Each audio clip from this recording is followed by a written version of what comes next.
Hi, everyone. We're going to open up the meeting now, and we'll start with the Pledge of Allegiance. I pledge allegiance to the flag of the United States of America and to the republic for which it stands, one nation, under God, indivisible, with liberty and justice for all.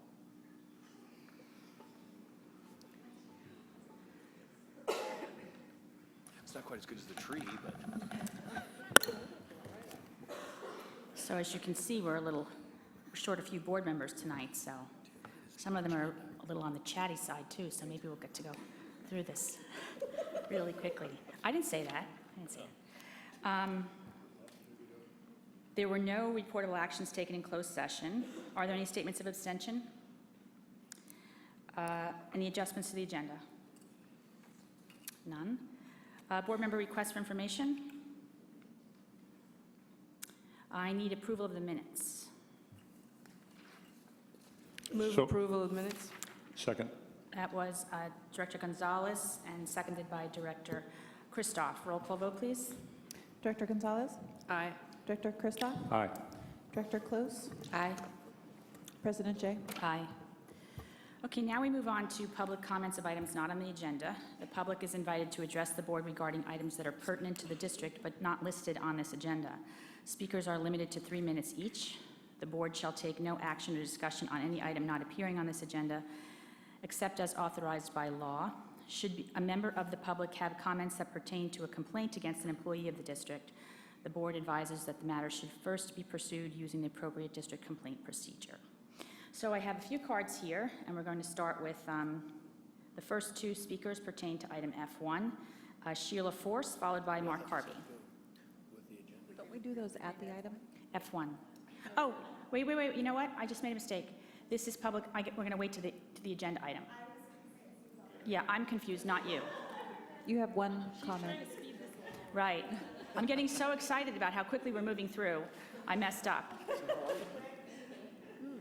Okay, so then now we have Peter Alexander, who is a non-agenda item, who is speaking to a non-agenda item.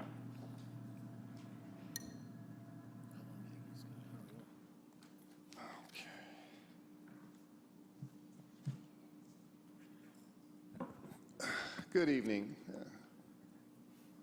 This is probably, undoubtedly, the most blessed county in the world. Home of Luther Burbank, Charles Schultz, so many others. Martin Luther King saw the promised land. Doesn't feel like we're exactly there. So for you, a rhyme in time to cease all this crime. Hey, superstar, oh, there you are. For so very long, a true hero awaiting in your heart. Let's turn this hero loose, set it free, acknowledging, embracing prophecy. In this nation of bona fide spectators, better still, having taken the red pill, liberators. Liberate ourselves from this top-down and all-around corrupted system. Imagine for even a moment the tremendous force as we all mount the almighty horse and ride it 40 days into the promised land's mystery. Many, many indeed are not at all pleased at either Hillary or Donatello Trump. Let's elevate true romance. They be striking against the corruption in France. It's been all over the BBC. Let's dance the bumpity bump. There is a better choice than Hillary or Trump. It's a call to California veterans, to the labor, to the teachers, to the adults, and to the students to rise up and say no more. We're not going to support this corporate store. We're the ones that have been funding our own demise, funding the very ones that we send off to war. Let us arise free of compromise, no more lawyers, lies, or alibis. Martin Luther King saw the promised land. a most beautiful place to attain by the 40-day freedom strike, or remain in a place quite insane? All workers, veterans, teachers, we have been terrorized, to never embrace a strike action like Gandhi and Chavez and King? True freedom and liberty be awaiting this song of courage for us to sing. Or should we admit to our youth and students that we are happily walking along as slaves to the usurious bank money changers and lawyers of the bar? Justice for all. This be the time and this be the call. Thank you. Thank you. Okay, now we'll move on to our D items. Are there any employee association reports? No, no one here. Superintendent report. I'm going to keep it very brief tonight. I just want to remind everybody there's a prospective board members workshop on June 21st. If you have questions about it, please see Lori Kolacek, my assistant here down at the end of the dais. And then the other thing I wanted to do was just to congratulate the 1,663 graduates from Santa Rosa City Schools. Congratulations to them, the class of 2016. Thank you. I'm not going to have a report tonight. We're not going to do, there are no committee reports. Board member reports. Okay. And CSBA, NSBA report. Director Pugh is not here because he's in Washington, D.C. at an NSBA, for NSBA meetings right now. So we'll hear from him at our next meeting. Next item, the consent items. And do I have a motion? Move consent items. Second. That was moved by Director Gonzalez, seconded by Director Close. Roll call vote, please. Director Gonzalez? Aye. Director Close? Aye. Director Christoph? Aye. President Jay? Aye. Thank you. Okay, now we're going to move on to our F items. And our first item is the lacrosse update. And we'll start with presentation first by staff, and then we'll move on to our speaker cards.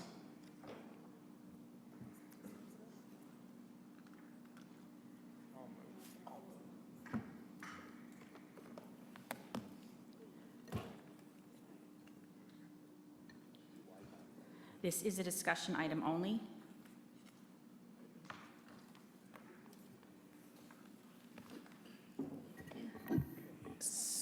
So I want to say, I think, a little bit before we start. This item is being brought back. We had actually presented this earlier in the year, and there was board member request to bring back disaggregated data from the survey. So we have done that, and I think there was a little bit more information that the group has added. Also, Elizabeth, I think, our coordinator Evans, you have some financial data that you brought with you that we can provide for the board? I did. Okay, so maybe we can pass that out as well. And so I give it over to Coordinator Evans to provide the information was requested from the last board presentation. Good evening, President Jay and members of the board and Superintendent Kitamura. I'm here with Russ Pedrick, our District Athletic Director, and he would really like to be watching that Warriors game, but he is such a trooper that he's here with us tonight.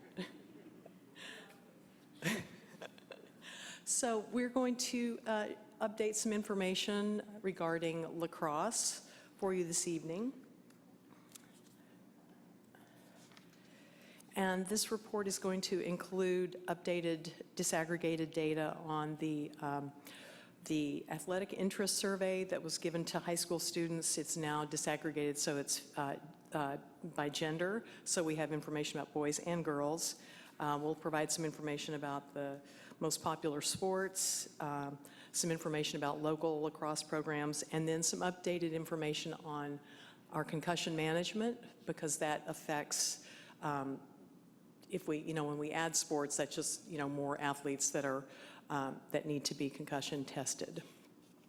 So in the area, these are the schools that have lacrosse programs, and the asterisk denotes the schools where the teams are partially supported by clubs. This is this first slide shows the girls that were surveyed by the high schools, and this is just girls. If you look at those numbers, you may think, whoa, only 231 girls were surveyed, but that's just girls at Elsie Allen High School. And so the top 3 sports are the ones that were either the students were the most interested in or they had participated in. And then we have the lacrosse percentages there at the bottom. And I do want to point out that you know, obviously, since lacrosse is not one of the sports that students can participate in, those numbers are naturally going to be low. Excuse me. And then this is the same information for boys. And again, it just shows for each high school the sports that were the most popular, most students were most interested in, and the percentages of students that were interested in lacrosse. And I do want to point out that not every single student at each high school did this survey. So, you know, it's hard to really get a complete picture unless every single student took the survey. And the next slide shares information about our concussion testing program. We did 2,050 baseline tests this year at a cost of $1.85 each. And our post-injury tests, we did 67. Those are tests that are given after a student has been injured, and those are $10 each. So, you know, our concussion tests are, you know, the cost adds up for those, but the cost for the baseline test isn't terribly expensive. I do want to mention when it comes to costs that when you look at the other parts of the packet that have information about the cost of the program, in your circle pages, there are costs associated with starting a lacrosse program. And we didn't include additional equipment that we would want to have. If a school had a program, a lacrosse program, they'd probably want to have more than, you know, 18 sticks and 18 of this and 18 of that. They'd want to have extras in case something happened to, you know, some of their equipment. I also want to point out that for girls, in January of 2017, there's new information. There are new rules around helmets for girls, new standardization. Girls haven't been required to wear helmets. And so starting in January of 2017, they will be wearing helmets. And so that information isn't included, the cost of helmets for girls. So that will be an additional cost. And our questions for you to consider are, is there sufficient interest in lacrosse to start a program in our district? Should we add lacrosse before adding freshman sports for the top-ranking sports?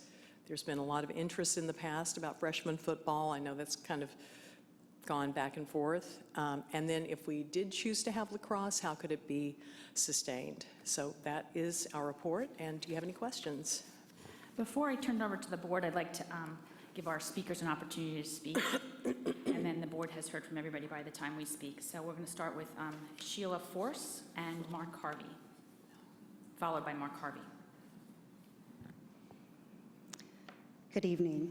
I am an office manager at the law offices of Smith Dollar and also a director and the varsity team coordinator for Santa Rosa Lacrosse.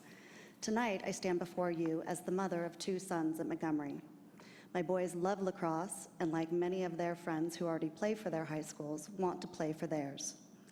I've been very involved with lacrosse here in Sonoma County over the last several years, and am excited about the growth of the sport and the opportunities it affords our boys and girls. A request to add lacrosse to our schools was first made to the district back in November 2013 by Jamie Poore, who founded Santa Rosa Lacrosse and is a teacher at Santa Rosa High.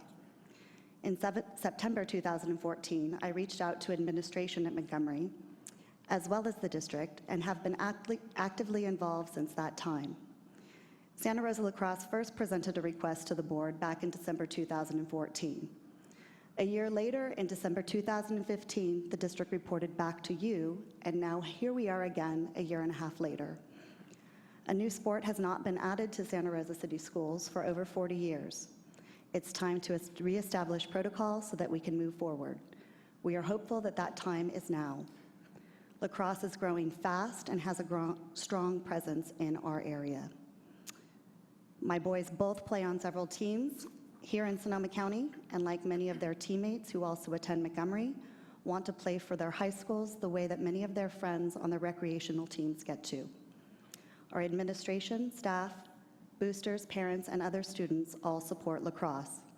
The student body has shown a strong interest in lacrosse and has even included a 2-page spread in its yearbook on the lacrosse club. Our varsity club teams have been practicing and playing their home games at Montgomery for the last 2 years. Lacrosse is thriving in Santa Rosa and not going away. Our youth teams are booming and are eager to one day play for their high schools. Other schools in the surrounding area have paved the way. They've advised that they have fielded teams for a fraction of the cost estimated. These teams also stated that their programs grew quickly within the first year and have offset their costs by raising their own money. Funding teams have been much better than anticipated at these schools. We've been seeking answers to the same questions since 2013, while other schools have started teams and watched them successfully grow. We believe that each high school should be responsive to the demographics which it serves and encourage you to phase this sport into schools one at a time. Each school offers different programs, and sports should not be held to a different standard. With lacrosse already off and running in many other surrounding districts, we should consider keeping lacrosse players in our own schools. Montgomery stands ready, willing, and able. Thank you for your consideration. Thank you. Mark Harvey, and then followed by Julian Meisler. Hello, thank you for letting me address you. My name is Mark Harvey. My son, we actually pulled my son out of Sonoma School District and put him in Santa Rosa School District because we saw the school district here is a lot more progressive. And I'm glad to see that you're even considering lacrosse tonight. That shows that we made a good decision. This was my son's first year in lacrosse, Santa Rosa Lacrosse. He had a terrific experience. It was nothing but positive. Team building. He played on the team that was the next team below the high school level. They had 3 times more players on their team than every other team that we played against in the North Bay area. They actually went up to Mendocino and played, and half of the Mendocino's team were high school kids, and our kids were 13 and 14 years old, and they did a very good job. Just the fact of adding lacrosse will open up more opportunity to more children in the high school than being stuck with the same old sports. All of the sports programs are great. However, in the spring, you've got a small handful of kids that get on a baseball team, and there's a lot of kids that are left out. I just saw it was a great opportunity for me to come and speak tonight and show my son how your school board works, and I fully support any action you take on this. I'm really happy to see that there's 4 high schools in the county that are already have a lacrosse team, and so I'm very supportive and very excited that you are considering bringing the sport of lacrosse to the high schools of Santa Rosa area. Thank you. Thank you. Julian Meisler.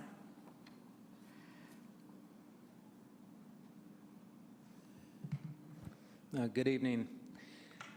Yes, so my name is Julian Meisler, and I live in the Santa Rosa City School District. I'm the parent of a 12-year-old lacrosse player, and he was a football player for 2 years.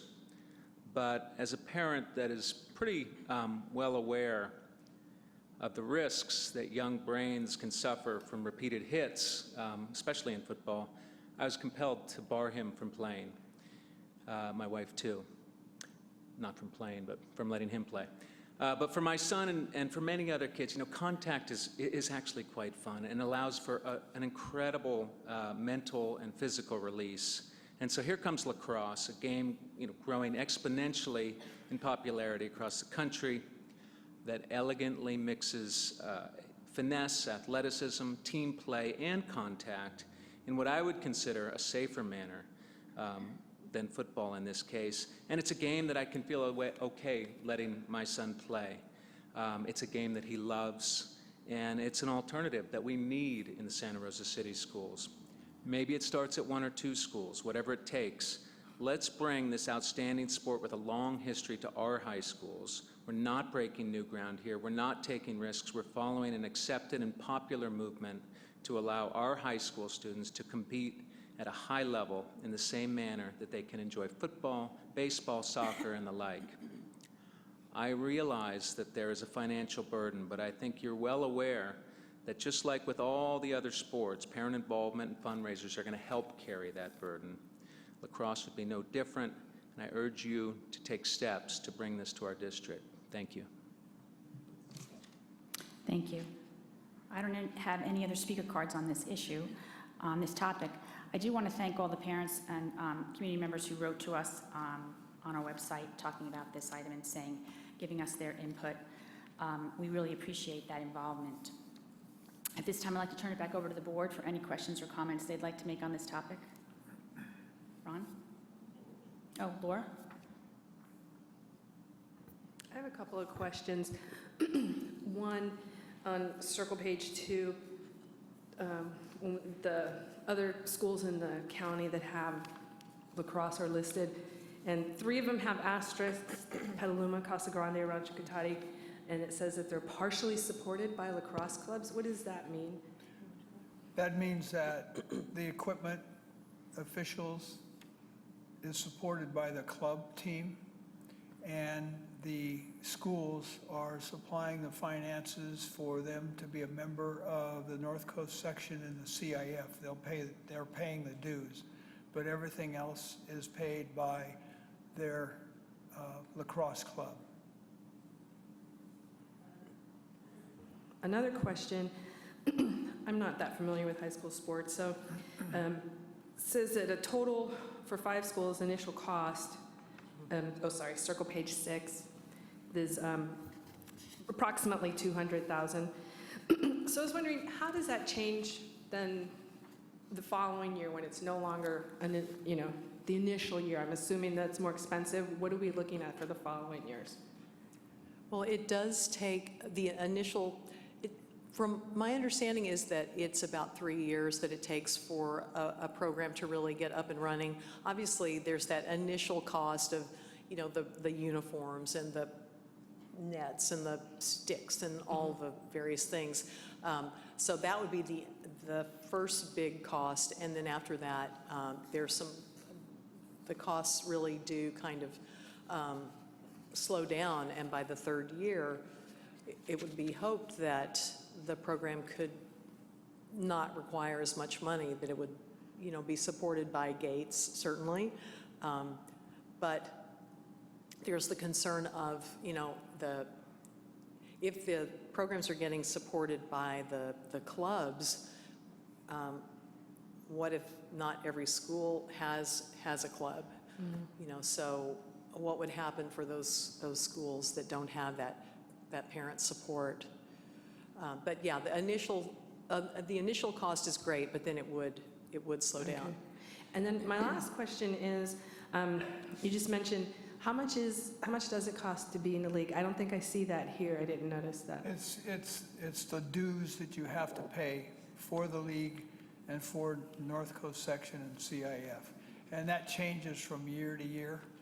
But, and each school within a particular league or section pays a different amount. Our league, it costs about, I think the last one was maybe $1,000, but there are leagues over in the East Bay that are paying $4,000, $5,000, $6,000 a year. Okay, all right. Okay, thank you. One other point, if I might add this, please, is that fact that I have talked to the athletic directors and the commissioners of the leagues where there is lacrosse, and the MOUs that they came forward with from the clubs are supporting the program for 3 years. And then after 3 years, it will be reviewed and see if they can finance it, on their own with the school. And I think it's been two of the schools, I think this is going to be the 3rd year, and they are getting gate money, and they're moving right along toward maybe being able to be self-sufficient in the next year or so. Ron? Thank you for the report, and thank the parents also. I want to reiterate how it's appreciated. It's surprising to think that it's been 40 years since we've introduced a new sport. And times change. I don't understand lacrosse, but I know there's a passion there. I know it's a game that's been played for a few years anyway in other parts of the country. I do share that idea of, if we're going to do something for one school, I think it's important. I've got friends that have children in Europe, and they don't do what America does. We take care of sports on the school ground. They have private clubs for all their sports, and schools do not even get involved with that. So, and this is kind of a hybrid situation where it seems to me like, well, we're trying to introduce new sports for the whole, and I don't know how to do it, the whole school district. So anyway, I'm interested in learning more. I need to know more, and I need to learn more about this, and I'm going to continue to do that. But it also begs a couple of questions regarding our sports programs, because our demographics are changing quite a bit as well. And a friend of mine who has a passion and a love and a connection to Cook Middle School said that they don't even have a track program there anymore. Is that correct? That was last year. Okay. They didn't have a coach, and so they didn't have the program. Okay, so they did this year, though? They did this year, Okay. yes. Okay, and that's the same at Comstock as well? We had Comstock has been active every year.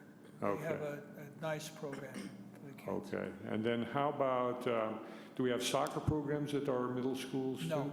Okay, so our middle school kids have basketball, volleyball, and track. Wrestling, track. And Boys middle and schools girls, have wrestling too, yeah. boys and girls basketball, Okay, wrestling, track, cross country. okay. And would you say that they're equal in terms of the turnout or the ability to field teams? Do we have any problems getting enough kids to go out for track, for example, at Cook?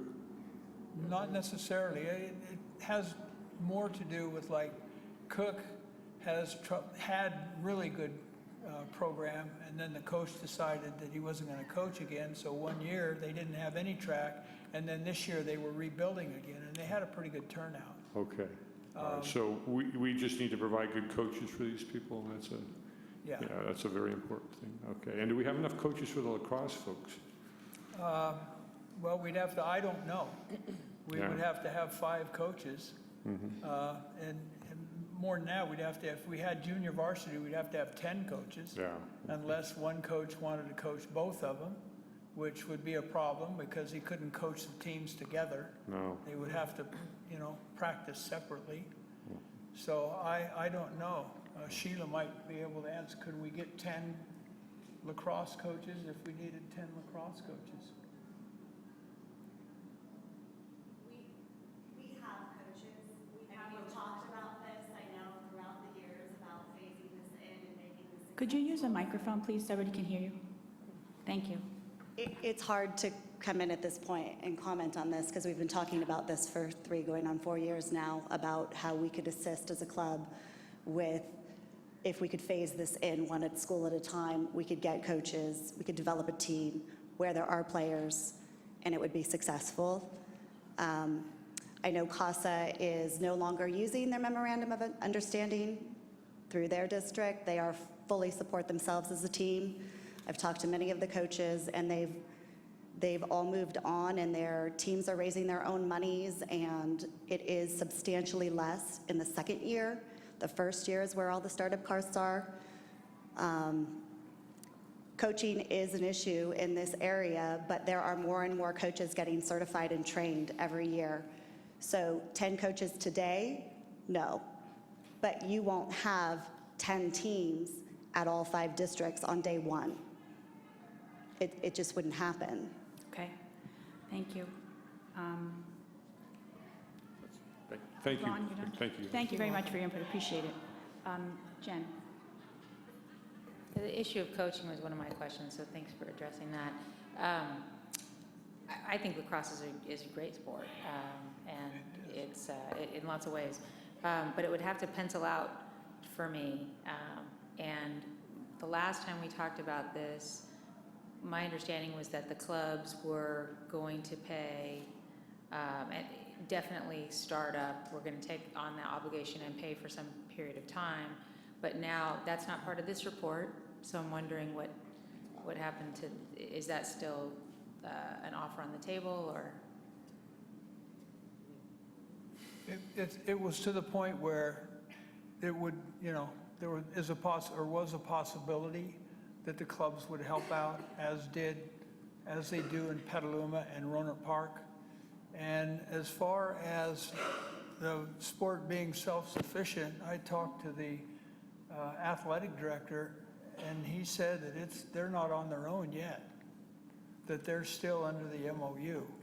So I don't know. Well, self-sufficiency, it's hard for me to believe that that ever even happens because, we have very popular sports here and they're not self-sufficient that have been around for a long time. So, but just in terms of startup costs, is that offer still there from the clubs to fund our startup costs?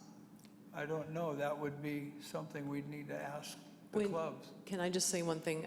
When we talked about it before, I think that we were really talking about the clubs supporting teams at one or two of the schools, and Sheila, you can correct me if I'm wrong about that. And we did talk about what it would be like if we had teams at every school, every high school, and that obviously some of those schools wouldn't really be able to generate the income from the families, the booster clubs at those schools to pay for it.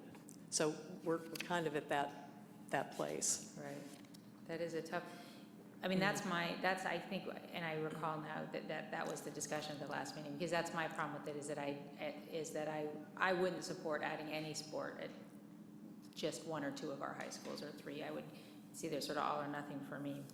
It would be great if it worked, but the other question is with respect to the interest from the girls. What would happen if we started a boys program, but then we didn't have enough girls to field a team? And then how do we deal with our Title IX obligations in that situation?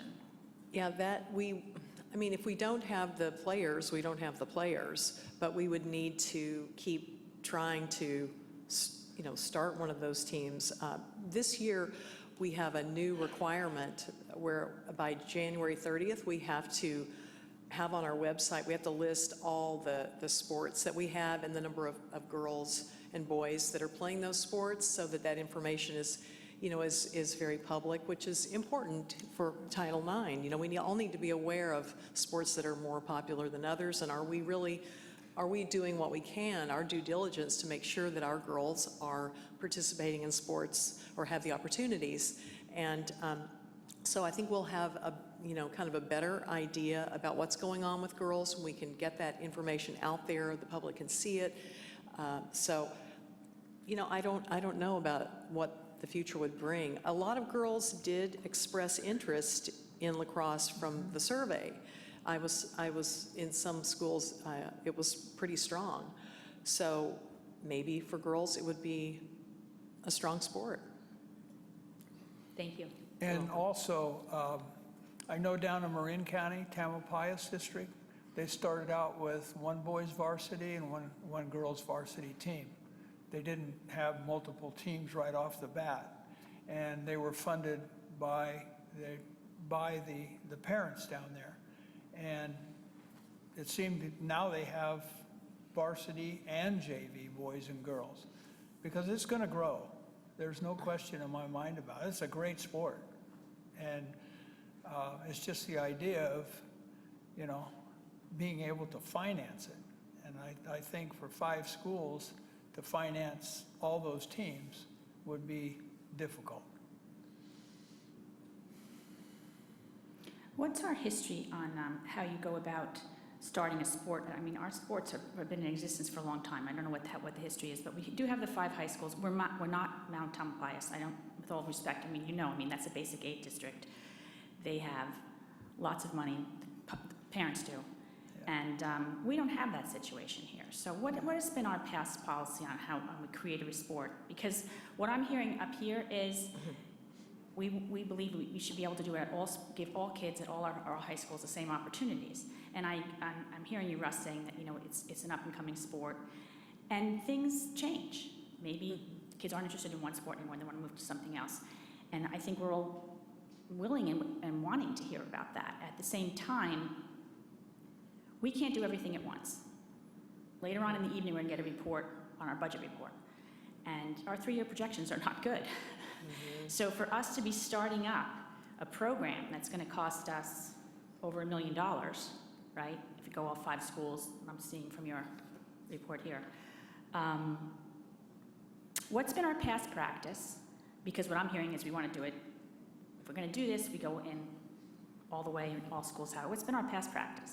Well, when soccer came in about 1970, was about 1974, I think. The parents said that they were going to support the program. And at that time, I was coaching soccer.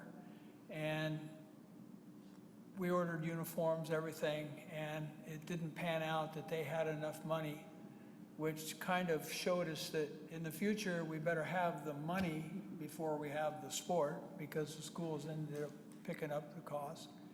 And then for freshman basketball, the parents supported it for 1 year. And then after that 1 year, they just dropped it.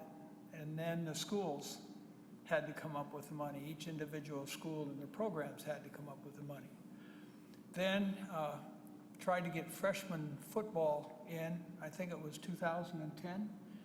And our proposal to them, at that time Doug Bauer was in charge, and our proposal to them was, okay, let's have a freshman football league with just the Santa Rosa City schools and not go outside that, and have kind of an intra-league thing and get it going, and have the parents finance that, because there's no way we could pay $450 a student for freshman football. And because that was the stipulation, they just dropped it. They said, forget it. And the other part of it was, too, if we're going to have freshman football, I think it was Montgomery and Santa Rosa and Maria Creo, if we're going to have freshman football for them, why aren't we going to have it for Elsie Allen and Piner? And they said that they didn't have enough kids to field a freshman team, and so it was dropped. And that's been the past practice, and everybody's gone through the process of the same thing we're going through with lacrosse as far as getting a sport going. And I just think that if you, well, probably doesn't matter, but I just think that every kid should have an opportunity, every kid. And by the survey, I think that all 5 schools could probably field a varsity team, of course, of different calibers of play. All 5 schools could, but we have 2 leagues. There would be enough schools to have 2 different leagues, one for the better players and one that don't have the better players. But if we did go into it, I think it could only possibly just varsity to begin with, and then see what happens. But as far as even financing varsity, one sport, 15 to 18 players, which some schools would have that many by what the survey said, it's going to cost a lot of money.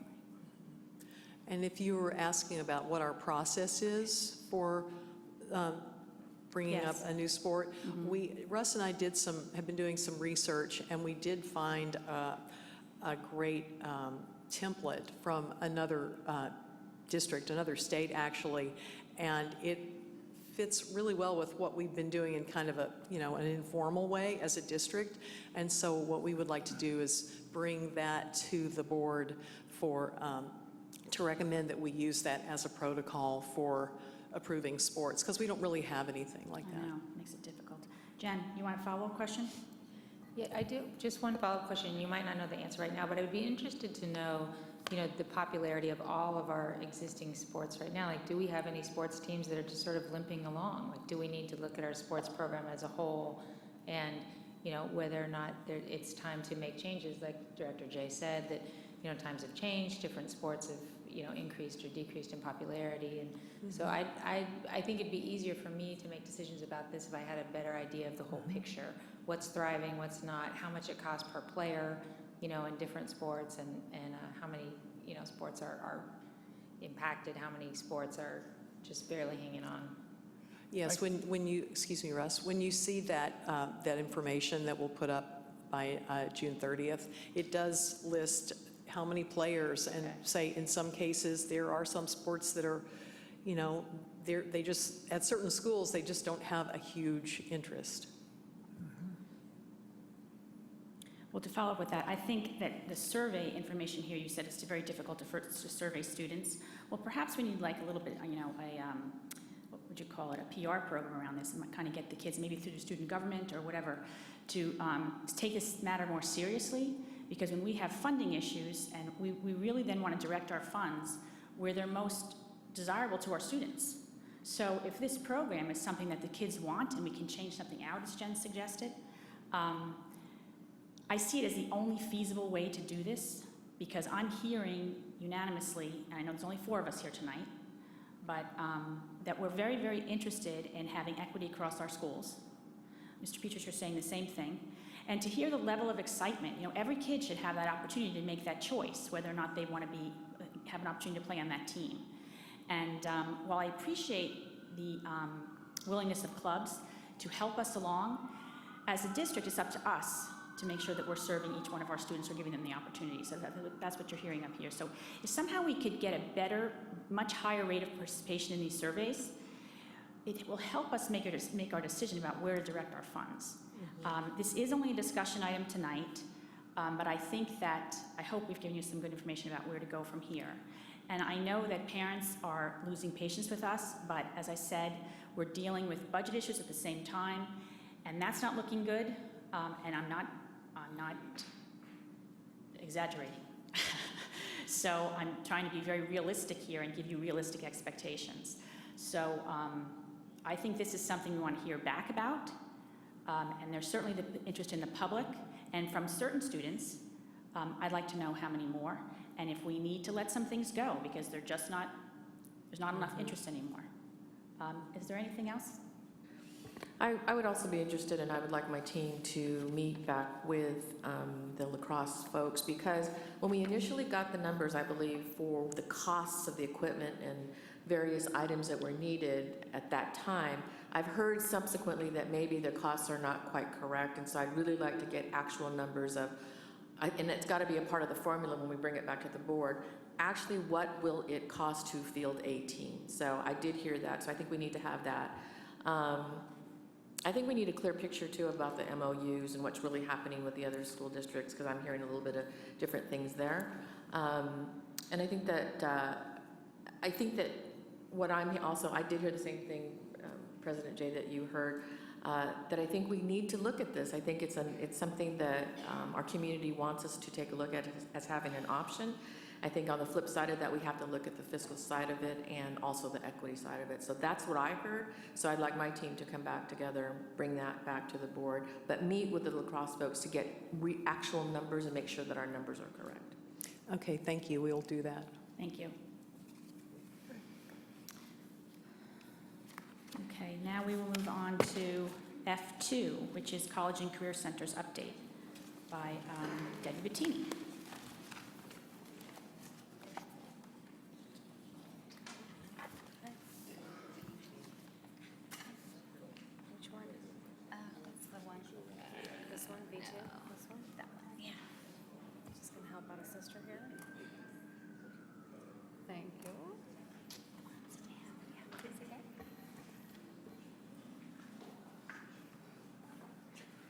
So President Jay and members of the board, we would be remiss if we did not come full circle and bring back towards the end of the school year the work that's been done with the college and career centers in Santa Rosa City Schools. And before Director Bettini gets started, I want to compliment her profusely about the hard work that she has done to implement these 5 beautiful centers in our schools, and as a result of our local control accountability plan.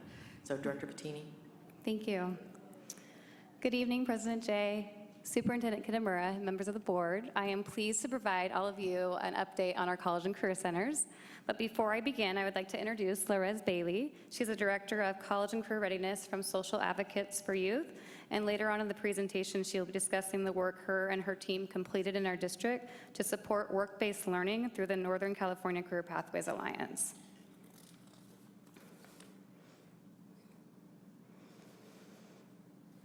After receiving input from various stakeholders on the local control accountability plan, Santa Rosa City Schools officially opened college and career centers in each of the 5 comprehensive high schools during the week of October 26, 2015.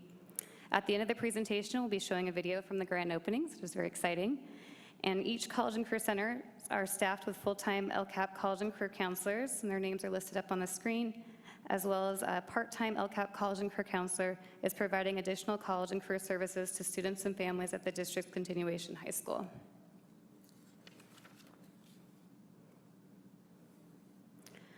As you know, we've been working with Innovate Ed to assist with the successful development of our college and career centers. Through our work with Innovate Ed this year, we've visited college and career centers in El Monte Unified School District. With their team, we discussed best practices and how to develop a systematic approach to providing services and resources to our students and families district-wide. Using the local control accountability plan priority areas, college and career counselors also received support this year on developing a mission, vision, and focus for services offered in the center. Recently, we also started working with counselor representatives from each of our middle schools to provide guidance around this as well. Each high school completed a student support cycle, which outlined existing school-wide support systems for college and career readiness. The cycle was used to assess the effectiveness of current support systems and identify areas of need. Additionally, it served as a tool to create a community of practice, not only at the site level, but also within our college and career center counselor team, and also develop a system that supports sustainability. A draft of key grade level suggested milestones for college and career readiness was also developed for grades 8 through 12.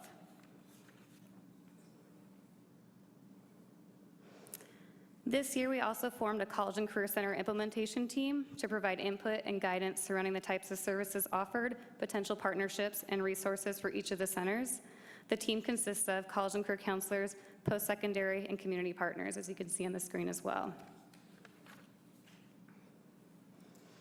The College and Career Center implementation team met 4 times during the school year, and some of the outcomes included the team reviewing the College and Career Readiness Success Organizer, originally created by the National High School Center, and as a team they discussed success indicators that impact a student's abilities to succeed in college and career.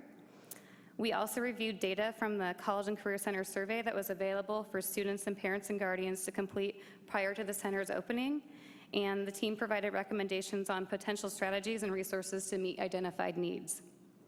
We also identified existing services provided by community and post-secondary partners, which can be leveraged to support the implementation of the college and career centers. Through an activity, we actually developed a master calendar of services provided by our partners that are available to all of our students and families. And local resources were also shared at some of our team meetings and were utilized by our college and career counselors. One of the pictures actually shows Amelia Yim from the Sonoma County Economic Development Board, and she shared a platform called Wanted Analytics, which provides detailed real-time information on online job postings. This resource is free and provides a picture of the local labor market, current demand and industry, as well as relevant skills and education needed for that industry sector. So what's really great about that is every month our college and career counselors get a report for free from the Economic Development Board that has this information that they could share that's current in our county and is relevant and real time. The team also provided recommendations for the Santa Rosa City Schools College and Career Day, which was very helpful as well as we move forward on those events. And overall, I really appreciated the commitment of this group, and I got a sense that they also appreciated the focused time to collaborate and learn from each other. We all have a lot of really great things that we're doing and services that we're providing for our students to better our community, and so it was really just neat to get everyone together in the same room and talk about that and learn from each other and come together as a group. So overall, stronger partnerships with community organizations and post-secondary institutions have been formed, which again can support our students being ready for college and career upon graduation.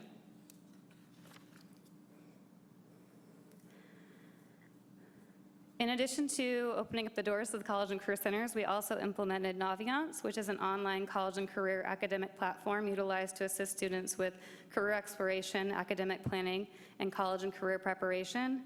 Santa Rosa City Schools received one-time career and academic planning software funding from the Sonoma County Office of Education to assist with purchasing Naviance for all 7th and 12th graders for this past school year.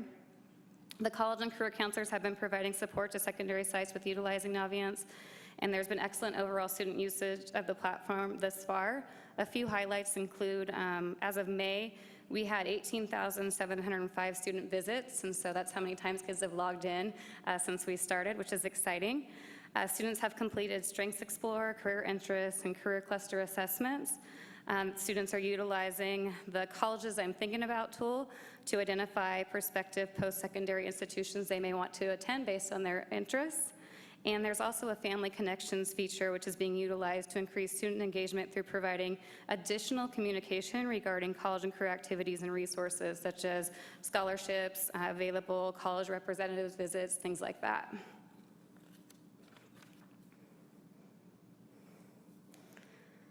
So a lot has gone on since we've opened up in October, and really we've been focusing on laying the foundation for our work moving ahead.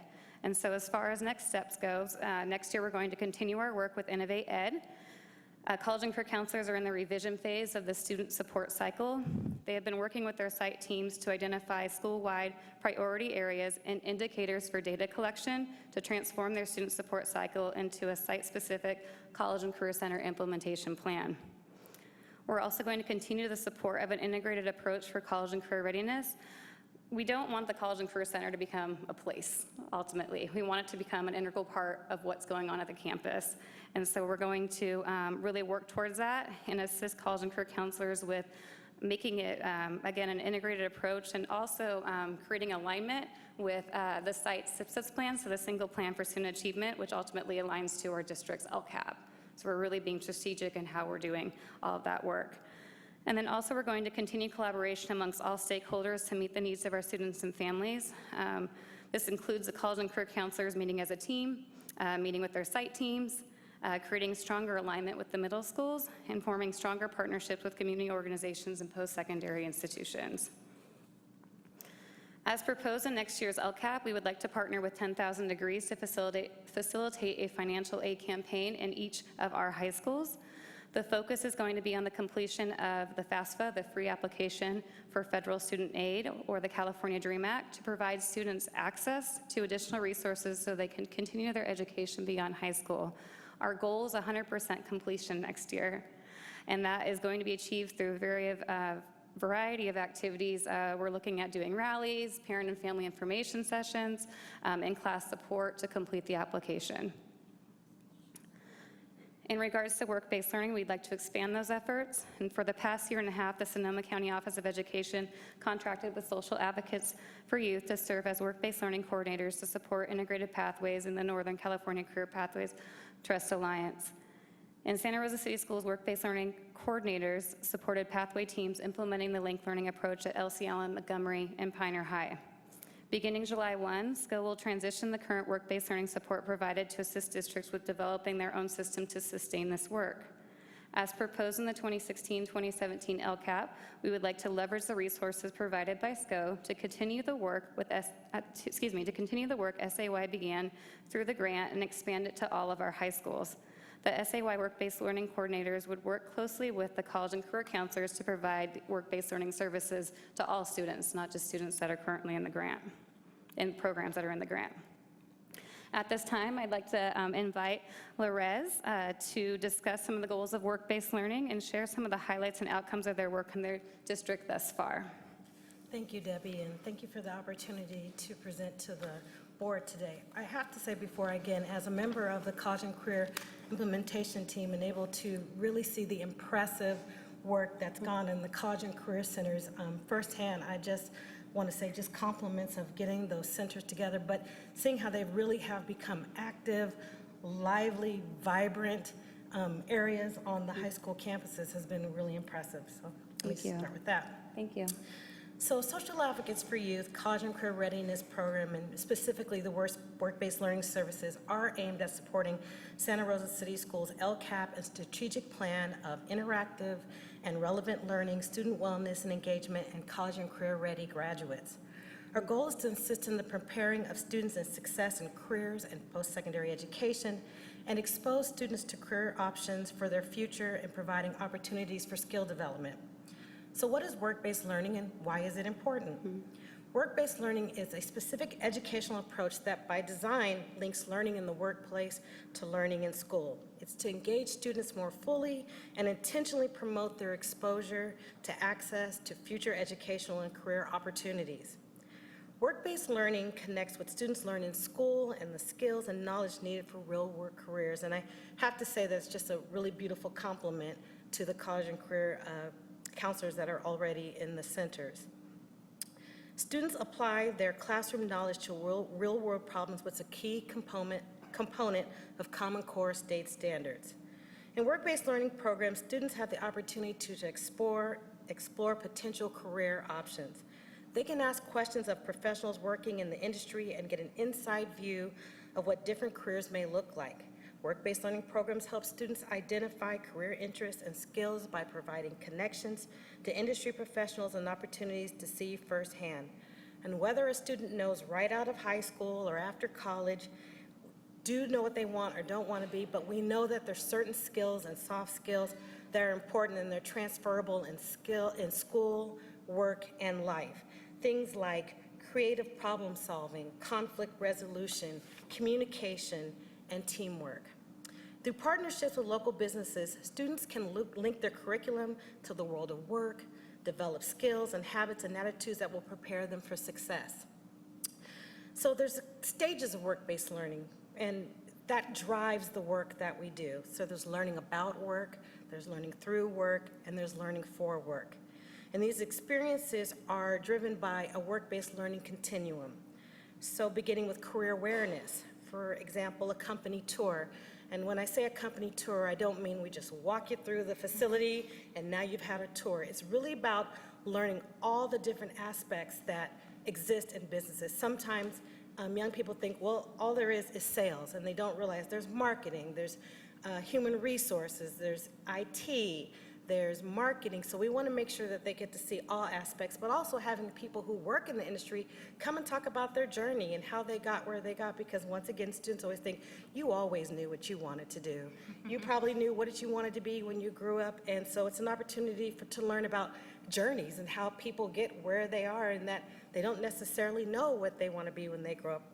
I have a high school student, and she's 15, and we're constantly, people say, so what do you want to do?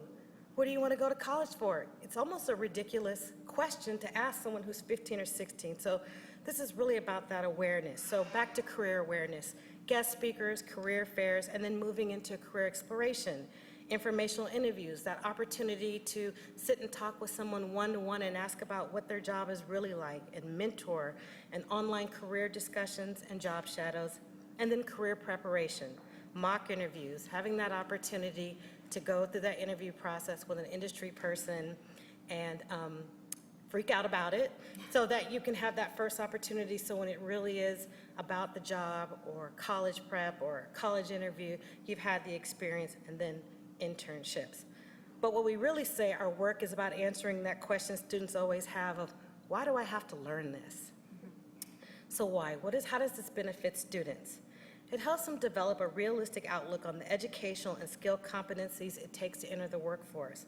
It exposes workplaces and careers that they may not even know exist. It connects what's learned in the classroom to the skills that are needed to have success in careers. It also helps them define and explore their own career paths, including post-secondary education, to achieve those goals. It recognizes the connection between school and work and future goals. And it's about practicing positive work habits and attitudes, which we know translate into life, into education and work, and hopefully getting along better with your parents. It says transferable. And it's establishing professional contacts for future employment and mentoring and networking. I can't tell you how many times we take young people to visit somewhere and they're like, this place is so cool. I'd love to work here. I'd love to have an internship. And someone says, that can happen. Let's exchange our information, and when you're ready, let's talk about an internship. Let's talk about maybe making this job shadow a little deeper experience so you really know what it's like to be here. So students engaging in these work-based learning activities with these business partners can enhance their personal growth and gain assistance with making wiser career choices. Work-based learning is a natural partnership between the classroom and the workplace. With that said, the important role that work-based learning coordinators do is help serve as a liaison between schools and business. There's jargon, there's different ways of working, there's different ways of talking, and so we support teachers in that when they want industry and business support of projects. I mean, the best way to have work-based learning is that it supports curriculum. Something's already happening in the classroom, or there's a plan, and if you can connect that real-life connection, maybe even before a project happens, to get that input, and midway, and then in the end. And I have to say, so often, businesses are like, that is so awesome. I'm going to take that back. We didn't think about that. So it's a win-win. But on that same side, we're to prepare students. You just can't take 50 students, take them on a tour, and they have to know, where are they going? What is this place? What do they do? How should we dress? What are workplace norms? What are some questions that I can ask before I get there? And then on the industry side, everyone's been to middle school, everyone's been to high school, everyone has that experience. But they want to make sure, like, was it good? Was it engaging? Did the students like it? So we also serve as that connection to say, this is how you plan an engaging and interesting experience for students that they'll appreciate. So with that, I just wanted to highlight a few things that have happened in the past. There's a lot that's happened in this past year, and amazing work. But I thought I'd highlight some few things that have happened this past year. So for one, the mock interview experience at LC Allen. It was a career exploration unit. Students at LC Allen participated in one-on-one mock interviewers with local employers and businesses. And I can't tell you how many at the end they said, if I had a job, you would be hired. But I think that's an attribute to the preparation also done by the work-based learning coordinator before they had mock interviews. So they were dressed in their best, and they knew questions to ask, and they were prepared for the questions that would be asked of them. As a culminating event, these students had the opportunity to network with 10 business professionals during a business lunch, which was prepared and served by the culinary students at LC Allen, and industry partners from all different ranges, from Santa Rosa Police, Santa Rosa Fire, Exchange Bank, City Schools, Santa Rosa City Schools, Coldwell Banker, La Tortilla Factory. These students had a business lunch, and they had to share their career plans, and they asked questions about their educational and career goals, and students created business cards, and they exchanged their business cards. Job Shadow Week. That was a time that we said, we have really got to be organized in how we get students to have these job shadow experiences. And we planned a Job Shadow Week where we said we're going to get as many young people in as many places as we can in a week. And it was just a really great opportunity. Some places took 3 kids, some places took 10 kids for 5 days. Short periods of time, not for full days. And it was an opportunity for the students to really see the day-to-day realities of the workplace and gain those experiences. And then, for example, the Pioneer Culinary students who partnered with the physical science classes, and they learned about tempering chocolate. And we brought in 2 gourmet chocolatier chefs who came to the Pioneer Kitchen 3 separate times and worked with the students to learn about tempering chocolate and producing their own chocolate confections and chocolate education demonstrations, and then help those students prepare their own chocolates at a local holiday festival. The students raised almost $200 by selling their chocolates at the festival.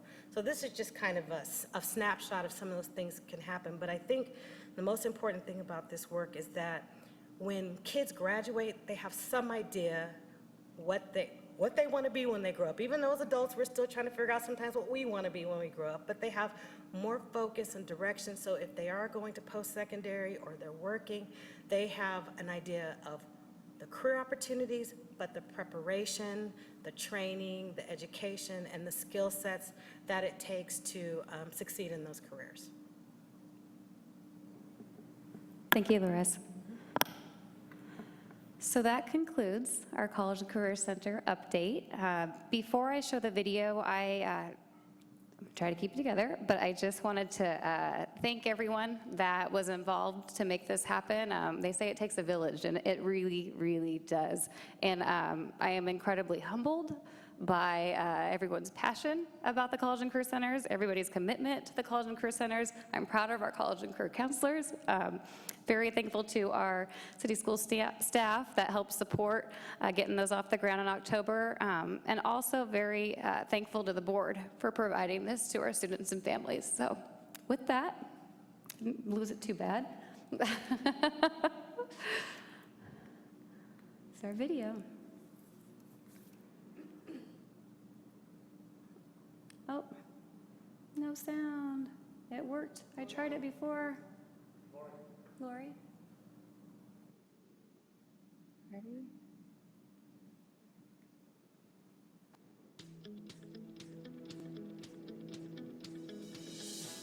Oh my gosh. Santa Rosa City Schools has opened new college and career centers at each of its 5 high schools. Each center has a counselor who specializes in helping students plan for their future. This center and the work that everyone here does is really to help open up those possibilities for students so they can then explore what makes them happy, what they're good at, and what that means for their future choices.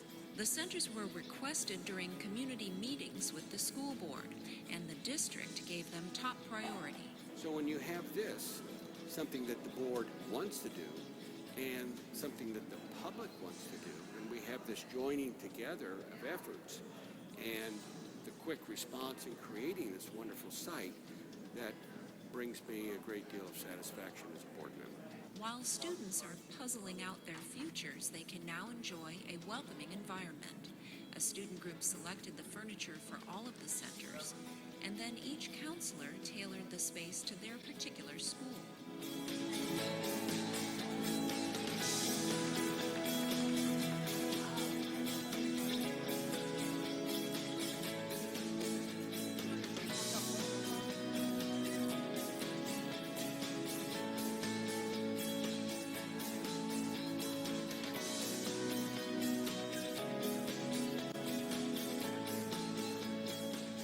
Centers have resources for any possibility after high school, not just college, but also trade schools and the military.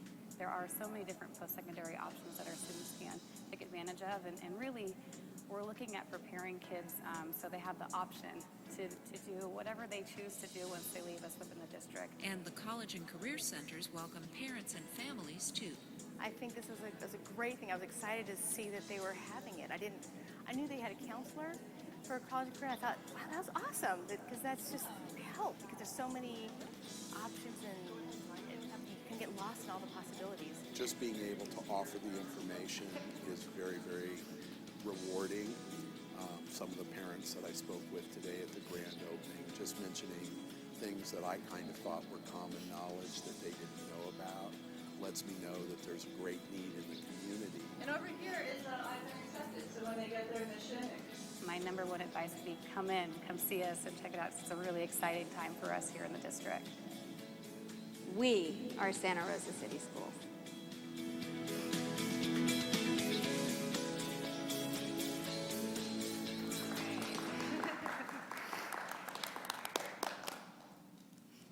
Excellent video. Great report. Thank you. Are you ready for us, or did you want to add anything more to your report? I think I'm ready. Okay. So questions, Laura? Excuse me. Everybody? Thank you. That was awesome. That was a good video. And this is exciting stuff. We've come a long way in a pretty short time, and I think you've accomplished a lot. So I really want to give you thank you for doing that. Thank you. And one thing, when I was looking through the implementation team, I'm going to say, and I've said this before, oh, my glasses. I think that we need, it would be nice to have representation from trade groups. You know, talked about this before. Because the average age of people in the trades is now in the mid-50s. So if you think you pay a lot right now for a plumber, wait 10 years. You're going to be paying even more. And I think it's an excellent opportunity for those students who are good with their hands, who like doing these things, to go, because trade groups have internships. They're paid internships. And kids can graduate from high school and go into a paid internship. And we're not talking $8 an hour. You know, we're talking pretty good money for fresh graduates, right? And so I think it's really important that we work with trade groups like, or umbrella group like the North Bay Labor Council to talk about these paid internships so that everybody knows what is required to enter a paid internship upon graduation. They could advise about the requirements. And the trades need some diversity. And I know from people who are in there that they're always looking to increase the number of women and people of color. So I think I think we are remiss in not really pursuing that. And again, encourage you to do that. I know people, Jack Buckhorn is a great guy. He's very interested. And again, because this would be a great opportunity for our students, because some students want to do this, and so that they have that opportunity and they know what they need to do in order to get there. And again, they're crying for people. And when I was on the CTE subcommittee, thank you, with CTA, they were always talking about like I said, the average age in the trades, and they need people. So again, in 10 years, this is going to be a lucrative field, you know. Right now, they're charging, what, $100 an hour? You know, it's going to grow even more. And students could work in unions on places like the casino, or they can start their own businesses. So again, I really encourage you to do this and get somebody on the team so that our students have even more opportunities. Yeah. Thank you. I'm really excited about this. Thanks. Yeah, no problem. I'm excited that you mentioned that, because our college and career counselors during apprenticeship week went to one of the training centers and learned some information about the different apprentice programs, and were able to actually have a representative come to their sites and educate students. But I do definitely agree that it would be a nice addition to our College and Career Center implementation team to expand that partnership, and then hopefully with the work-based learning coordinators as well. So thank you for that input. I appreciate it. Good work. I'd just like to add to that entering a trade does not preclude one from going to college either. Many people are going on to getting into their own businesses. They're going to need that and want that training, but this often gives kids an opportunity to dive right in and have and earn money that they can live independently on, and their parents would love that idea too. Absolutely. So I think it's a great addition. Jen. Thank you for the great report and the great work and everything you've put into this, and I'm especially impressed how you've really got the whole community involved, both the connections to the working world in our community, to the professionals, which is the obvious connections that you want to make, but also bringing all the different nonprofits together and service providers together, because our area is not poor in services, but we often don't connect together well, and so this is the kind of thing that makes this much more efficient and much more effective. And so I really want to congratulate you on that, because it's not always easy. It's sometimes easier to just kind of go straight line all on your own, but so great working together. I love, Ms. Bailey, your recognition about the kids, you know, how we are asking 15-year-olds, what do you want to be when you grow up?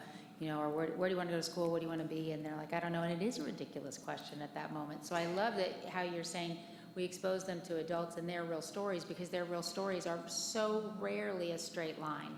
And so that makes it okay, because I think it can be paralyzing to kids not knowing what they want to be. And so they can know it's okay to figure it out slowly, and maybe, and now, you know, the research is that we have, 7 or 8 careers in our lifetimes or something. It's probably only going to increase. So to make kids know that that's all right, I think that's hugely important. Thank you. So great work. Ron? Yes, thank you for the update.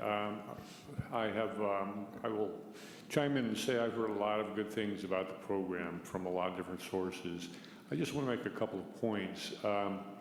When I first when we first started discussing this, or I first was hearing about adding the career centers back, is what it was. This is at a time where we were financially strapped, and I think the district did an excellent job of keeping the programs it could keep and keeping the teachers and really making that a priority, keeping the schools going. We lost some valuable services that we're adding back, but I would just caution us, we want to have successful programs. We want to continue to have successful programs.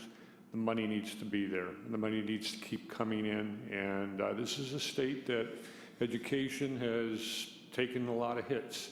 And although right now everything looks pretty good, some of the projections I'm a little worried about.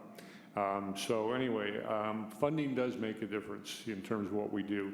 The other thing is I want to give credit to several parents that I talked to at the original LCAP meetings. And these were parents that came to me and said, we need to add this back. Hopefully we'll have some money in the near future. And they had done a tremendous amount of research. So they had started the ball rolling, which to me, talks about the process. And this was alluded to also in your report and some of the other comments that were made here.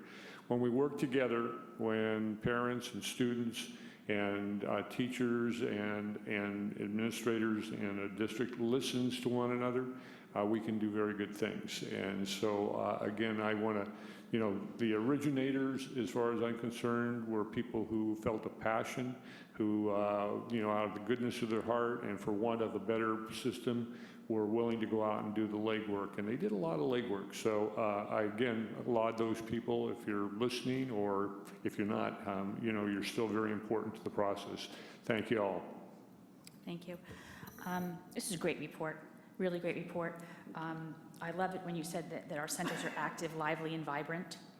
Your presentation was. You're both obviously fully engaged.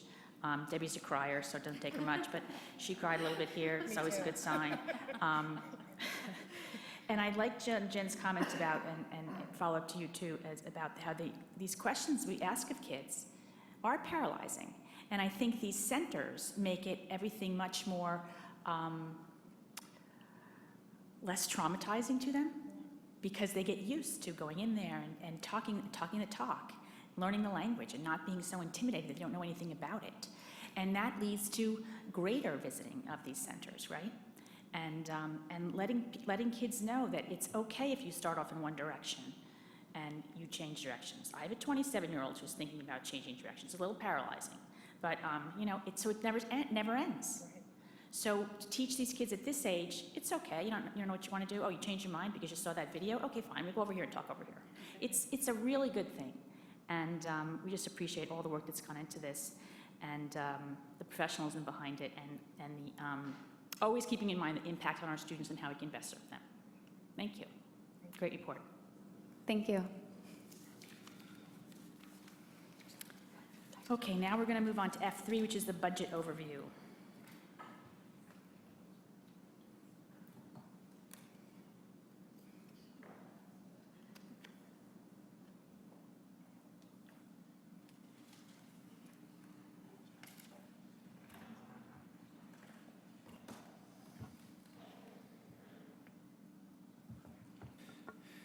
Thank you, President Jay, Superintendent Kitamura, and directors. Tonight I'll be providing you with an overview of the Santa Rosa City Schools budget development and some of the factors that went into the development of the budget.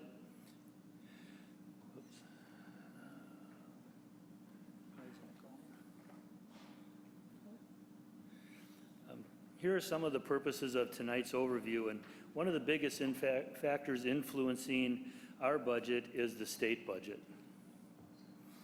And the role of the Santa Rosa City Schools budget from a legal perspective is to set appropriations or the legal spending limit for each fund and adopt the budget through a public process.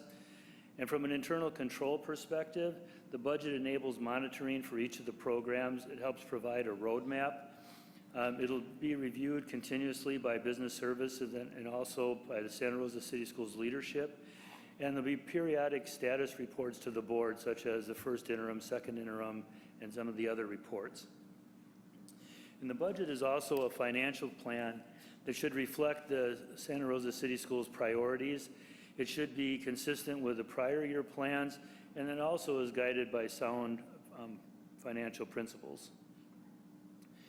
And the state budget process is a year-long process, and on this slide and the next slide, I showed the 8 steps that happened from January when the governor proposes his budget.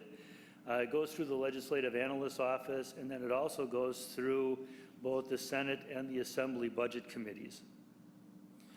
And then the most recent step was the May revise, and this is where the governor adjustments to the budget that he proposed in January are made public. And you can see the little cloud there that says no later than June 15th, the legislature votes on the budget. And this is important because there's a law now that the legislature has to supply the governor with a balanced budget by June 15th, or if they don't get paid and they don't get reimbursed for mileage and for travel. And I believe only one time, and it was at the very beginning part of this, when this law was in place, that they haven't supplied a balanced budget on time. Okay, and this is a list of some of the more important items that were included in the May revise. One of the most important items is that the state is receiving revenues at a slower pace than they anticipated, and also that the statutory COLA was adjusted down from 0.47% to 0%. And this will have a negative impact on the financial impact of some of the programs like special education. And this chart illustrates the per-student expenditures for special education by funding sources, federal, state, and then local LCFF funds. And as you can see, the average expenditure per special education student from the 2005-06 fiscal year went from $12,610 to $16,790 in 2014-15. And that's a 33% increase in special education costs.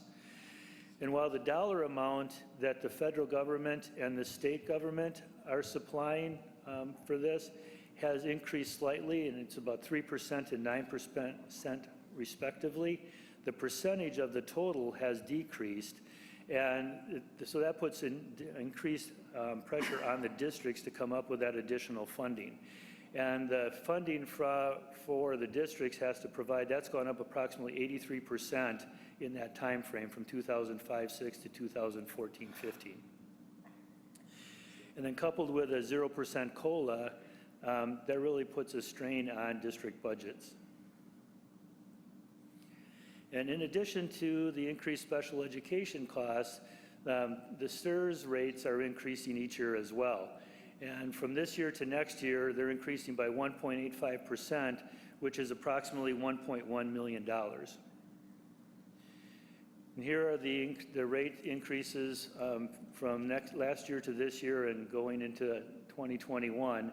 And the rate for next year is increasing by a little over 2%, and that translates into about $350,000. Regarding the LCFF, the gap funding percentage for next year is right now is scheduled to be 54.84%. But because next year we're going to be 95.7% funded towards our target, the important part there is that what that means is that we're taking a larger percentage for that gap funding, but applying it towards a smaller number. And so, for example, for next year, our increase in per pupil ADA funding at the elementary level will be $514, and that's compared to $1,016 in increased funding we received this year at the elementary level. And at the secondary level, next year it will be $398 per ADA in increased funding compared to $804 that we received last year. Also, for LCFF, the full implementation is still scheduled to be 2020-21. And if you remember, what that is scheduled to do is get us back to the funding levels that education had in 2007-2008, which is what they call the last high water mark for funding of education in California. And so you can see on the bottom, the chart shows that funding percentage, the gap funding percentage for 16-17, And the three sources that provide us with the gap funding percentages are the Department of Finance, School Services of California, and then what we do is we pick a number that's in between. The reason that we pick a percentage that's in between is that that helps to mitigate our financial risk if the higher percentage of gap funding is reduced, and it isn't there. And this slide is to remind us that the multi-year projections are just that they are projections. They're not forecasts. There are projections that are based on the best available information that we have at the time when they're developed. And then the last slide shows some of the factors that can create change within a budget within a year, but then also from year to year. And this slide shows some items that are also considered when we do develop the 2016-17 budget and also the multi-year projections. So what does all this mean for Santa Rosa City Schools when we develop our budget? Earlier I talked about the rate increases for the retirement plans, and you can see here these are the year-to-year estimated increases for PERS, STIRS, and then step and column. And you can see that for 2017-18, that almost $2.5 million, that's an additional cost from what we're paying for those items this year. And then the next column shows, you know, in addition to that $2.5 million for 17-18, another almost $2.8 million for 18-19. And so the 0% COLA, the reduced federal funding, and increasing costs are estimated to add about $2.7 million to our budget to support special education alone. And also, we're using in 2016-17, we're using one-time funding to cover the majority of the structural deficit. It won't cover all of it, and it also will not address in the structural deficit in the 2 out years as well. And as I said before, the largest increase that we'll receive in funding or new funding from LCFF is behind us. And so what we need to be doing is very diligently looking at cost avoidance opportunities. And some of the areas where we can do that are transportation, utilities, special education, and staffing. And we also need to be conservative when we do our revenue projections. And then this slide shows a timeline for the 2016-17 budget and the multi-year projections, starting with this evening, and then going through July 1st when we actually will implement the 2016 budget. And with that, are there any questions? Any questions from the board? No, we are all so brilliant at deciphering the budget. We have no questions. So I just want to say thank you, guys. You always do a very clear report, Steve. I appreciate it, and this is, food for thought. And anyway, it's in a very good format. I think that the public can understand as well. Thank you. Thank you. Thanks, Ron. Did you want to say something?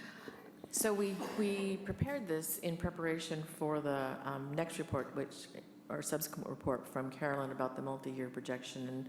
And so I'm glad to hear, Director, that it's clear. So I just want to be sure there are no questions. We clearly understand where we are in terms of our revenue, where we are in terms of our expenses, and how that looks in the subsequent years, and then how that plays an effect on the decisions that the board will be making very soon. Okay. I do appreciate, and I didn't mean to be flippant before, I do appreciate that this report, you're doing this, putting it in this format. It's very understandable before we move into this. And particularly the pages that you didn't get into too. There's a lot of really good information in here that helps me anyway understand where we are, how we are where we are today. So no other questions or comments from our board. We're going to move on to F4. Thank you. Okay. And this is a public hearing. So I'm going to open up the public hearing. And this is on the Local Control Accountability Plan Elementary District. Correct. Okay. So, if there's any questions or comments, then... I don't have any cards. Okay. So we close public hearing? Correct. Okay. Closed. And then we can move on now to...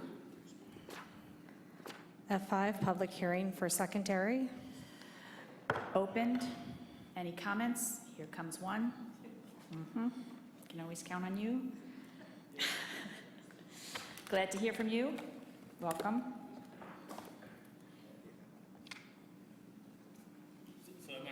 Here. Pick a mic. This is Kareem Sanchez. Thank you. All right. Well, that was fast. Maybe I'll get to watch the end of the Warriors. So I'm here today because first, I think everybody knows who I am. I'm from the North Bay Organizing Project, Education Justice Task Force. And we sent in a letter earlier this week that I hope you all got via email. And we made it right up to the deadline, I think, maybe a little bit past, but we wanted to do our due diligence and really make sure that what we wrote in that letter was what we were really trying to see. And so I'm not going to go through the letter right now because it's very detailed, but what I do want to say is that we're making 5 requests in it, and really the place where they came from is that we feel that one is to include all the stakeholders that we feel need to be trained in creating that cultural shift. I know a big one for me was making sure that the SROs, like that it'd be open to SROs, and also some of the points that help us capture the data for us to make a more educated analysis about the rollout. And we know that you all are doing a fabulous job, but we don't have any complaints. We just want to continue to make sure that it's going well. And then the last point is also because we care about the world view or the lens that all these youth are developing from a restorative culture. We also know that things like ethnic studies will help in that, because we know that when wrongdoing happens, or a lot of these cases, they don't happen in a vacuum, right? There's always race, gender, class, all sorts of things that add to what's going on, right? Restorative justice reveals, and we need to have the lens to view that and deal with it in the right way. So in closing, I just want to urge you all to include those requests, and again, say good job, and thank you. Thank you for coming down and speaking to us again. We appreciate it. Yes, go ahead, please. We did receive the letter, the feedback to the LCAP, and we will definitely include those in our edits, the things that we do to the next go-around, before we do have the next go-around. Sorry, I can't talk. There are no other speakers, so I'm going to close public hearing. Thank you. And we'll move on to F6.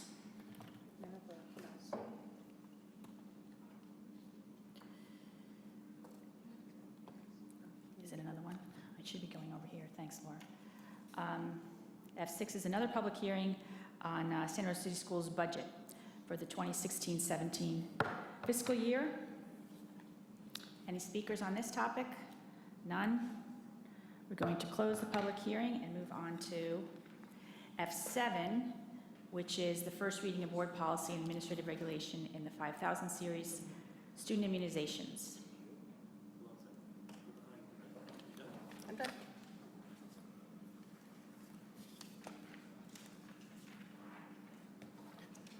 President Jace, Superintendent Kimura, board members, bringing to you simply a revision from state law changes in health and safety codes that revised their immunization changes. They are effective in July 1. Attached is a memo that we put together in the spring that we've already implemented throughout our school district. These changes have been already noted in our registration packets and information provided. I met with school nurses last week. We're having no concerns or issues from school sites. The regulation change and policy changes are straight from CSBA. And we move that you make this come forward at first reading, and we'll come back in 2 weeks. Okay, this is a discussion item, as Steve just said. Are there any questions or comments from the board? Laura? I was just curious, how many exemptions do we have now? the search that I was able to find electronically were about 140. For the whole district, Yes. for high school and elementary? Yes. I couldn't determine some of those are physical exemptions, the way they were coded in our system. So you also have an exemption for physical versus personal belief. They were coded the same in our current system. Okay. I'm just curious, do we expect any blowback from parents? I know that those who don't immunize tend to be very adamant about that. Are you prepared? I mean, I asked that question of my nurses when we met as a closeout, and they have not had any issues. They've been registering. The biggest issue is that 7th grade window where they come back. Right. We've been registering since February. This memo's been available. They've been handing it out. We have not had any blowback at my level or the nurses' level. okay, good. Thank you. Sure. Jen? No. Ron? You okay? Diane, did you want to make a comment? Okay. So this is a discussion item, and I think what you've heard here, everything is good. We'll come back. It'll come back to us when? On the 22nd. Okay. Thank you. Great. Thank you. Okay, so then we move on to F8, which is an action item. And this is about board policy, the 3000 series business and non-instructional operations bids. Yes, this is the second reading of, as you said, Board Policy 3311 bids that incorporates once we became a member of CUPCA. Any questions, comments, or motion? I'd like to move adoption of Board Policy 3311. Second. That was moved by Director Gonzalez, seconded by Director Christoph. Roll call vote, please. Director Gonzalez? Aye. Director Christoph? Aye. Director Close? Aye. President Jay? Aye. Thank you. Now we'll go on to F9, which again is a second reading of board policy, philosophy, goals, and objectives, and comprehensive plans, non-discrimination in district programs and activities. Thank you, President Jay. Again, this is a second reading, which will bring our policy 0410 into alignment with CSBA recommendations. Questions, comments, motion? I'd like to move adoption of Board Policy 0410. We need a second? Second. So that was moved by Director Gonzalez, seconded by Director Christoph. Roll call vote, please. Director Gonzalez? Aye. Director Christoph? Aye. Director Close? Aye. President Jay? Aye. And then F10, which is a discussion item, a first reading of board policy, instruction, placement in mathematics courses. So you can see by your board packet that this is as a result of a new act that came into place in 2015. So I don't know if the board members have any questions. This is a first reading. None. Good job. Okay, so we'll be bringing this back to the next board meeting for approval, or potential Good approval. job. Thank you. Thanks, you two, for coming down here just for this item. We appreciate it. And what happened to that baby? Yeah, we're adjourned. I did. I know. We're adjourned. Thank you.